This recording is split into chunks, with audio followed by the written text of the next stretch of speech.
Chapter 1, Sankhya Yoga or Absolute Yoga. Invocations and salutations. My salutations to Sri Ganesha, the Lord of Swananda, Brahmanaspati. My salutation to Goddess Saraswati. My salutations to Sri Ganaka, Mudgala Paramacharya and other gurus. Srimad Ganeshaya Swanandeshaya Brahmanaspataye Namaha. Srimad Ganesh Gurubhyo Acharyabhyascha Namo Namaha. Srimad Ganakaha Mudgaladi Paramacharyadi Gurubhyo Namaha.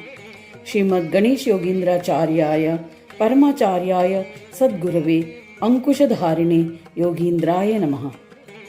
My salutations to my Guru Chintamani residing in my Chitta, mental vital consciousness substance, the Supreme Lord, the Lord of the intellect, Lord Ganesha, residing in the cave of my intellect, who is incarnated in the form of a Guru for the right interpretation and publication of this book. The grace of Ganesha literally means the embodiment of knowledge and experience, which is Goddess Saraswati. I offer my salutations to Guru Sri Yogindracharya, who has written a commentary on the Ganesh Geeta, which is well known by the name of Yogeshwari. By practicing meditative union through Jnana Yoga, one gets merged or becomes one with the Supreme Lord. There is no trace of differential existence. This undivided state is known as Abheda Yoga. Such collectivity of non-differentiating yogis, also known as Ganas, have arisen, and the Lord of these Ganas, who is eternal, the ultimate supreme, derived from it is Ganesha. My salutations to that Ganesha. From Shiva and other gods to seekers like Shuka and others, all have practiced total meditative union and attained oneness with you. Only they can know you fully. Since their recreation is not possible, who else can narrate the absolute nature of your total yogic form? It's only when you yourself shower your grace and manifest of your own free will that we can understand in the deep recesses of our hearts. Therefore, Lord of all psychic powers, the desire to write the commentary on Yogeshwari has arisen in my heart. O Chintamani, I pray to you to fulfill my desire by remaining in my mental vital consciousness substance and throw the light of knowledge on it like the brightness of a pearl. Note: here reference has been made to Sadhak as Shiva and Shuka for a specific reason. Shiva is Ishvara and an eminent personage among crores of godly beings, while Shuka represents the crores of ordinary sadhaks, seekers of knowledge and liberation, with a human body subject to death. Both of them have been mentioned as representatives of the two categories. Besides, both of them did their practice without the shelter of gurus and by their own internal inspiration. In order to fulfill the task successfully, the deity that has the power to shower knowledge on the subject is invoked through praise, and that deity, the Lord of Swananda, is His grace bestowing Saraswati. My salutations to her. The source of the light of all knowledge, the Lord of words, has assumed the form of Saraswati for the upliftment of all his devotees. The Holy Trinity among gods, namely Brahma, Vishnu and Shiva, all primordial principles and different authorities of power, have been uplifted by you. Hey Saraswati Devi, without you there is only ignorance. Since they did not know their own course of action, they were unable to do anything. So that they may be uplifted, grace took birth in the heart of Paramatma, the Lord of Swananda, and you manifested in the form of Vedic sciences, Puranas and other scriptures. Your original birth was in the form of 16 notes from onwards and 36 consonants beginning with Ka adding up to 50 letters. In the Turiya state, as the primordial cause, the original stage of speech was in the form of these 50 sounds, forming the collective together but individually separate. This was indication of the original undifferentiated form of the three gunas which took shape in your form. That may be considered the first step of manifestation. Thereafter, in the causal state, the second step of your manifestation was when the three primordial gunas took separate forms with the essence of their original identity intact. The identities took the shape of 50 different forms known as Pashyanti, or the second of the four stages from the first stirring of the primordial sound. These 50 letters collectively, although appearing differently, originally existed together as one in a dream state, which is the third state in the manifestation sequence known as Madhyama.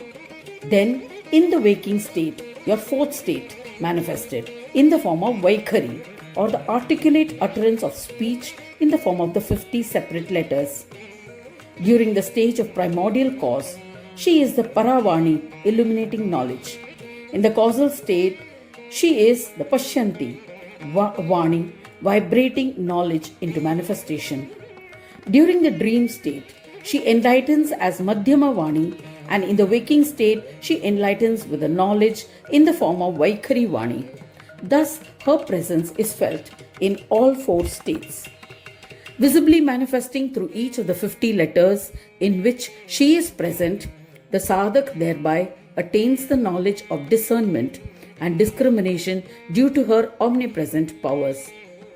The fountain of discrimination within has to be understood without any attributes, while the multifaceted knowledge that the seeker gets is enlightened through Vedic sciences, Puranas, etc., published in various languages which are to be understood with attributes. In this way, through your Shagun and Nirgun forms, that is your form with attributes and without attributes, assimilated by the practicing seeker, fills him with the necessary discriminative powers. That is the reason why Brahma, Vishnu, Shiva and other administrators of the world meditated through you. Because of their service in the form of meditation, you were merciful to them and verily assumed a name and form. Your powers are a matter of experience in the form of knowledge, which is why you are called Saraswati, the one who spreads knowledge everywhere. Your splendid and beautiful form is as white as camphor and highly resplendent. You are seated on a white lotus flower, robed in white, holding a veena and a book in your hands, and a pitcher and staff in the other two hands. You are adorned with various ornaments. Your immaculate form shines in radiance. By meditating and worshipping you in this name and form, which is filled with all powers and radiance, Brahma and all others were endowed with all kinds of discriminative knowledge, such as karma, akarma, vikarma, and swadharma. Devi Saraswati, you have manifested in this form with full powers due to the grace of Ganesha. Hence, I pray to you that your light of discrimination illuminates the words and makes it possible to express yogic peace and attainment of heaven and hell. I contemplate upon your holy feet so that the glory and magnificence of Purna Yoga be enlightened within me and be expressed through me in the best and deserving manner possible. I hail you, Bharati. You were verily are the speech, Saraswati, and who uplifts the feeble.